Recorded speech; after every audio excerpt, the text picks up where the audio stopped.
গনে গনে প্রায় 1 বছর 4 দিন, সম্ভবত 1 বছরই আজকে ডক্টর মোহাম্মদ ইউনূসের জন্য, যে গত বছরের 8ই আগস্ট তিনি ক্ষমতা গ্রহণ করেছিলেন। তো আমি যখন নিউজটি করছি আজকে আপনার 9 তারিখ, 1 বছর 1 দিন ডক্টর মোহাম্মদ ইউনূস রাষ্ট্র ক্ষমতা গ্রহণ করেছেন। এই সময়টাতে অনেক কিছুতে তিনি ব্যর্থ, আবার অনেক কিছুতে সফল হয়েছেন।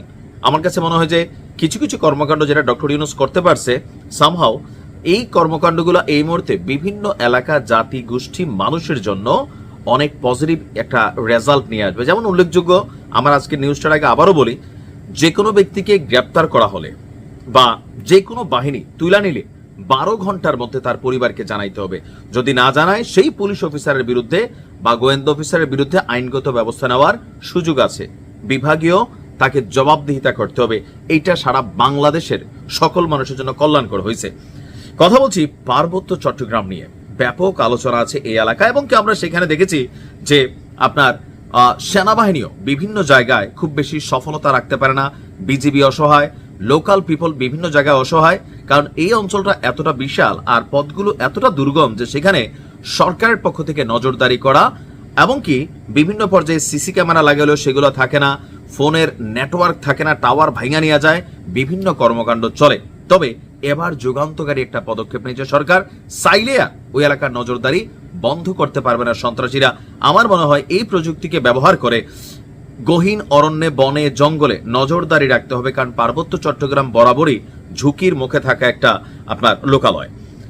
পাহাড়ি শিক্ষার্থীদের ই লার্নিং এবং আধুনিক শিক্ষার সুযোগে আগামী 6 মাসের মধ্যে সরকার ক্ষমতা থেকে যাবার আগে পার্বত্য চট্টগ্রাম অঞ্চলের 100টি বিদ্যালয়ে স্টারলিংক স্যাটেলাইট ইন্টারনেট সংযোগ চালু করতে যাচ্ছে।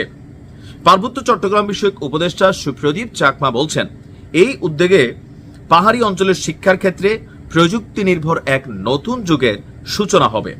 দুর্গম এলাকার শিক্ষার্থীরা অনলাইনে শহরের অভিজ্ঞ শিক্ষকদের পাঠ গ্রহণ করতে পারবে, যা শিক্ষার মানে সমতা আনবে, এমনকি শিক্ষার্থীদেরকে, আমজনতাকে প্রযুক্তি খাতে যথেষ্ট দক্ষ করবে, যা ভবিষ্যতে সেখানকার আয় উপার্জন, জীবনযাত্রা, সমাজ ব্যবস্থাকে পরিবর্তন করতে সহায়ক হবে। আর আমার কাছে মনে হয় যে পার্বত্য অঞ্চলে এই আপনার এখানে বেশ কিছু বড় বড় প্রতিষ্ঠান আছে, লাইক প্রকৌশল কলেজ আছে, নার্সিং কলেজ আছে, হোটেল আছে, অনাথালয় আছে, ছাত্রাবাস আছে। এগুলো পরিকল্পনাও আপনার আরো বড় আকারে নেওয়া হবে, আর অর্থনৈতিক উন্নয়নের লক্ষ্যে সেখানেও বিভিন্ন ধরনের কর্মসূচি পালন করবে। বাট আমি মনে করি নিরাপত্তার ক্ষেত্রে এই স্টারলিং স্যাটেলাইট কানেকশন ওই এলাকাতে এমপ্লয়েড করতে পারলে এটা খুবই ভালো হবে আমাদের জন্য। কারণ সেখানে আমরা বিভিন্ন সময় দেখছি যে রাতের পরে নাকি, আমি শোনা কথা, পার্বত্য এলাকার অনেকের সাথে পরিচয় আছে, যে সন্ধ্যার পরে আসলে সেনাবাহিনীও খুব বেশি আপনার টহলে থাকেন না, অথবা সিকিউরিটি ইস্যুগুলোতে যেই নিরাপত্তা বাহিনীর সদস্যরা আছেন তারা ইনসিকিউর ফিল করেন। আমাদের লোকালয়ে একটা কথা আছে, বেশি বাড়লে একদম পার্বত্য চট্টগ্রাম, খাগড়াছড়ি, বান্দরবন পাঠাই দিব। কেন? দুর্গম এরিয়া, সেখানে অনেকে পোস্টিং নিতে চায় না। পাহাড়ি বিভিন্ন সন্ত্রাসী গোষ্ঠী আছে, আবার বিভিন্ন ধরনের সন্ত্রাসী অ্যাক্টিভিটিস কিন্তু সেখানে চলে। আমরা দেখছি আমাদের সেনাবাহিনী বিভিন্ন সময় এই অঞ্চলগুলোতে অভিযানও পরিচালনা করে।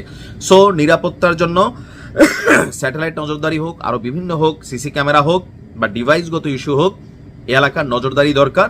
পাশাপাশি এই এলাকার জনগণ যেন আমাদের সাথে কাঁধে কাঁধ মিলিয়ে সামনের দিকে এগিয়ে যেতে পারে, সেই সুবিধার জন্য সরকারের এই সিদ্ধান্তটাকে আমি সাধুবাদ জানাই। তবে এটা ডক্টর মোহাম্মদ ইউনূস থাকতেই এটা আপনার কমপ্লিট করা উচিত, কারণ মাঝে মাঝে সিস্টেম হ্যাং হয়ে যায় আমাদের দেশে।